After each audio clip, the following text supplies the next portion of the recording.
Welcome to the Joy Lab podcast, where we help you uncover and foster your most joyful self.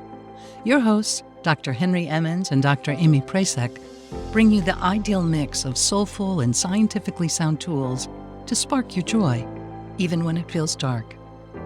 When you're ready to experiment with more joy, combine this podcast with the full Joy Lab program over at joylab.coach. Hello, I'm Henry Emmons, and welcome back to Joy Lab. And I'm Amy Prasek. So we are in our element of gratitude, and we're talking about a really powerful gratitude practice that we're calling grateful self-talk. God, we need a better name for it. I don't know. Yeah, let's think about that. Put a better title here. So we'll see. Or somebody else send us some ideas. Once you do the practice, let us know what you want to call it, and we'll change the name. So let's get into it. I think many folks would agree that using more positive, more kind self-talk is helpful. And if you're not so sure on that, that's okay. I will link to some of our past episodes that get into the science of that, how more self-talk or more positive self-talk is generally good for us in every way, from mental health to relationships to productivity. So the first thing to just say here is that speaking lovingly, or at least kindly or respectfully to yourself, absolutely matters. Mm-hmm. I don't think it's a surprise to anyone that we are having a more or less constant dialogue in our minds. Now, I do think for much of the time, it's probably neutral or pretty neutral.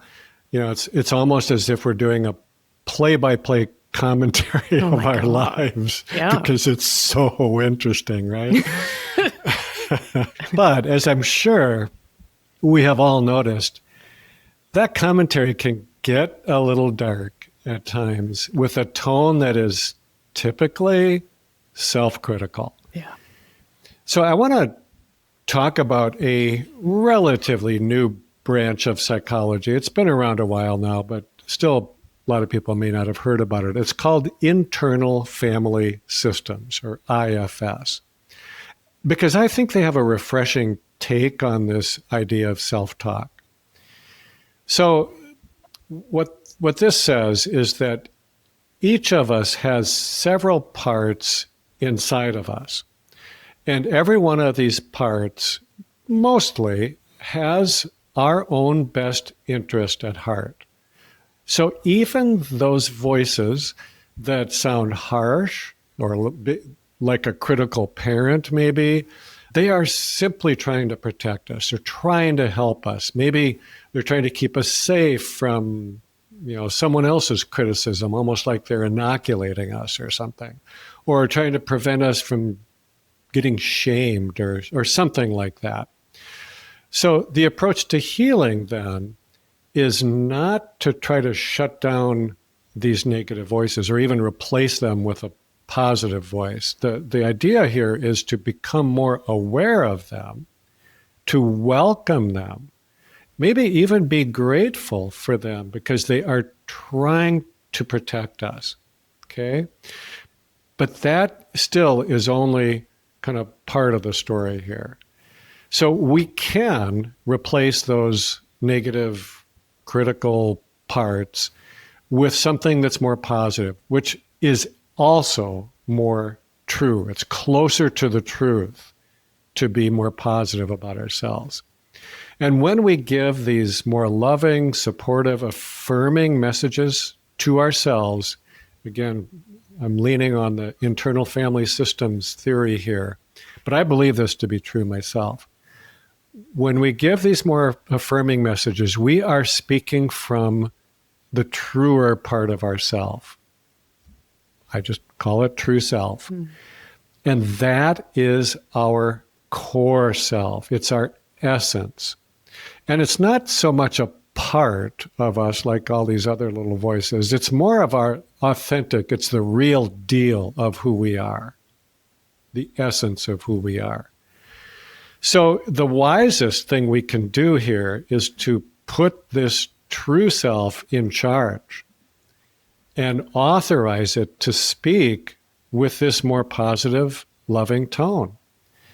And that tone might as well include gratitude, which we're talking about right now. I love that. I love that you brought internal family systems theory into this, because it does feel like you got a whole lot of people in your head. You got a whole lot of people in your head. It's like you invited a party and you didn't invite the best characters all of the time. Sometimes, and they're all there and they're not leaving. There's no checkout time. Everybody's in there. I think it applies to our topic so well today as we apply gratitude to our self-talk. But before we dive in, you might be thinking that gratitude for ourself is like not really gratitude, as we talked about last episode. Gratitude has that kind of external aspect, the relational aspect. We're recognizing goodness that we've received, where it comes from. So I get that this might seem kind of weird or impossible to apply it to our self-talk, but we can. And thanks to that family of voices in our heads, right? So there's a strategy for self-talk called distanced self-talk, or Illeism. And Illeism, you gotta spell that, or Illeism.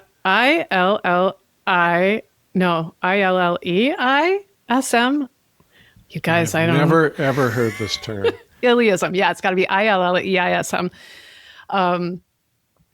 Okay, I know the name is complex. The practice is actually pretty simple. You engage with yourself. You have a conversation with yourself in the second or third person rather than the first person. So, Ooh. Yeah, instead of using I or me statements, you're going to use you or she or her, he, him, or they, or your name. You can use your name to refer to yourself. Okay, so that's really the big shift. At first glance, you might think that sounds really stupid, especially if you're somebody like me. When you hear somebody speaking in third person, you're like, oh my God, narcissist. Yeah. To bring up the narcissism conversation we had a couple episodes ago. That is not this. Okay. So that's not what we're going for. This practice is really done in your mind or on paper. I like to do it on paper too. The point is that you're talking to yourself. You're not on stage. You're just having a conversation with yourself in a different voice, in an intentional, in a conscious voice. And the power of this is that it creates psychological distance. So it helps us to kind of step back and get a bit more abstract look at what's happening, see the bigger picture, get out of the mess that we might be creating with our own stories, biases, fears, all these voices that are maybe too loud to sort out. And we're just sort of lost in that mess. So we can step back in such a way where we get a bit more objective, dare I say, a bit more rational even. So yeah, the other piece of this is to apply gratitude. So we can step back in this practice, speaking in that second or third person, get a bigger picture, and have that certain kind of conversation with ourselves. And we can focus it on these opportunities for gratitude. And just by stepping into that second or third person voice, we can bypass some of the obstacles that sometimes stand in our way for gratitude. By practicing this kind of psychological distancing, we can see more, we can see what might be true, what we might be missing, and we can call it out. Amy, I can't believe you brought this up, and that I have been practicing this for years, mostly in writing. Yeah, I had no idea I was practicing Illeism. Yeah. I'm glad that I'm going to look it up now. I mean, it's got to be somewhat ingrained in us. I mean, we hear people speaking in third person as like a power move, right? So there's like this understanding that this is helpful in some way. I think we all know this, but we resist it when we see people do it. But yeah, like I think you just feel it. You'll feel it. Do it. You'll feel it. Yeah. Yeah. Well, I do it in writing. That just works for me. But I think it works because of what I was saying earlier about true self. I see this part of me that's speaking in the second or third person as, here's how I envision it. It's kind of like a wiser, older version of myself, or it's like a mentor or a guide. Yeah. Sometimes I even imagine this this part of me sitting beside a mountain lake, cross-legged with, just a robe on or some sort of, image of the wise sage. Super monastic and wise. Very monastic. I told you I almost became a monk. Yeah, and so that's you. We have that in common too. Yeah. So it's as if it's speaking words of wisdom and comfort to the younger, sometimes lost, occasionally befuddled parts of myself, because they are there too. And it's also a little bit like a loving parent, just speaking to a frightened child. You get the idea, it's just nothing but goodness coming from that part of myself. Yeah. I love that. Yeah, you've got this very clear character in your mind, Henry. I think that's brilliant. That's what you can do. I want to give actually an example of how you can do this. And I'll tell you, my character is more like a Studs Terkel character, if anybody knows. Oh, I love Studs Terkel. Okay, yeah. So, here's how I do the practice. And here, people are probably like, who is Studs Terkel? Or people are like, yeah, you might need to explain this. Oh, just a brilliant journalist who was like a combination of, I don't know, probably Gandhi and Walter Cronkite and Mother Teresa and like Betty White. I like just the best four people that like stick them together, I think, is who I envisioned Studs Terkel was. He wrote the stories of regular people and how regular people, quote, regular people are extraordinary. Yeah.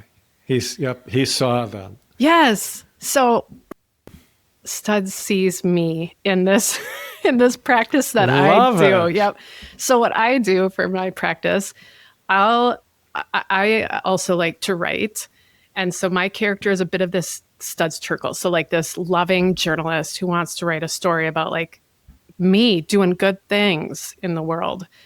So I'll put my focus on myself. I'll start writing how my efforts are creating good things in the world in second or third voice, right? So Amy is, taking her dog out for a walk every day, and in the winter puts boots on their feet. Like, what a huge obstacle she does every time she does it, like fighting with each paw and takes the effort. Like, you can make these. Well, you do that for more than one dog. There's 8 feet that I have to Amy, put boots on. You deserve I know. the credit for that. It should be a novel. So it can be little stuff, guys. You don't need to pick something big. I think that is a big thing. And so you can have that character. I'm writing as that character, writing about that thing that is good that I'm offering the world. And then as a journalist, I also want to get the bigger picture.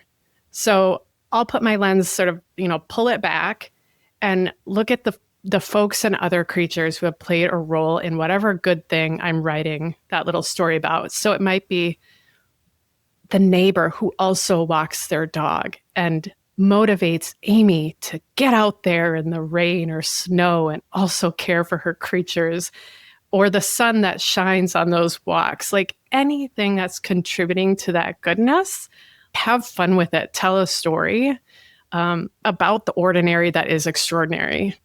I think is really, it seems kind of silly. I swear to you, practice it. It is very helpful. And I think the power of this practice really comes in that it of course, it encourages us to engage in loving self-talk and that Illeism, second or third person, but it also helps us to recognize our social connections.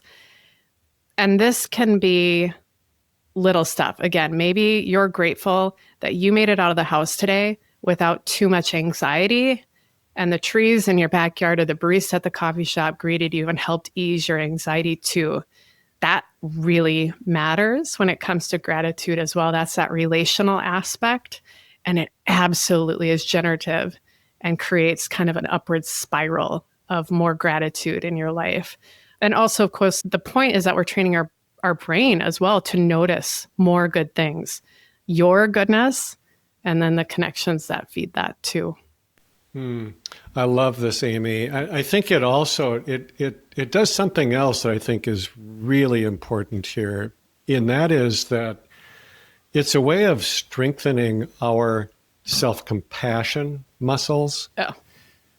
Because true self, if we're speaking from this point of view is nothing if not compassionate. I just think it's really beautiful, this voice, because there is never anything coming out of it like, what's wrong with you? Can't you just grow up? Are you ever going to get past this stuff? You know, the usual things that pop into our heads. The voice of true self is always, always unconditionally loving and supportive. And I think that may be because we can set it up that way. You know, when we do this, if you ever notice even a hint of criticism or a should or any implication of weakness coming through, then you know you're not speaking from true self. And you can just notice it, back up a bit, recalibrate, and give it another go. And the beauty of it is, I think you were alluding to this too, Amy, is that once you get the hang of this, it is incredibly easy to do. It feels totally natural, and it starts to change the way that you look at yourself, not just when you're practicing it, but all the time, you know, just as you're going about your day-to-day life. Yeah, it changes the tone of conversation.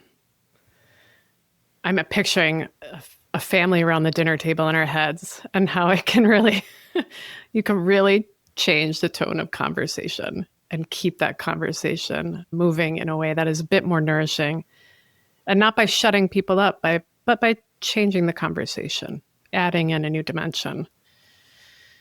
I think gratitude highlights that as well. We talked about this generative aspect. Like when we send it out, we get it back. When we get it back, we're more likely to send it out. And it just feeds us, and it feeds those around us. It's just this wonderful feedback loop that we can self-generate, that we can tune more into. So let's be generous with our gratitude and apply it to ourselves. And I want to end us with a little bit of wisdom from Melody Beattie, some motivation here, I think. Gratitude unlocks the fullness of life. It turns what we have into enough and more. It turns denial into acceptance, chaos to order, confusion to clarity. It can turn a meal into a feast, a house into a home, a stranger into a friend. Thank you for listening to the Joy Lab podcast. If you enjoyed today's show, visit joylab.coach to learn more about the full Joy Lab program. Be sure to rate and review us wherever you listen to your favorite podcasts. Please remember that this content is for informational and educational purposes only. It is not intended to provide medical advice and is not a replacement for advice and treatment from a medical professional. Please consult your doctor or other qualified health professional before beginning any diet change, supplement, or lifestyle program. Please see our terms for more information.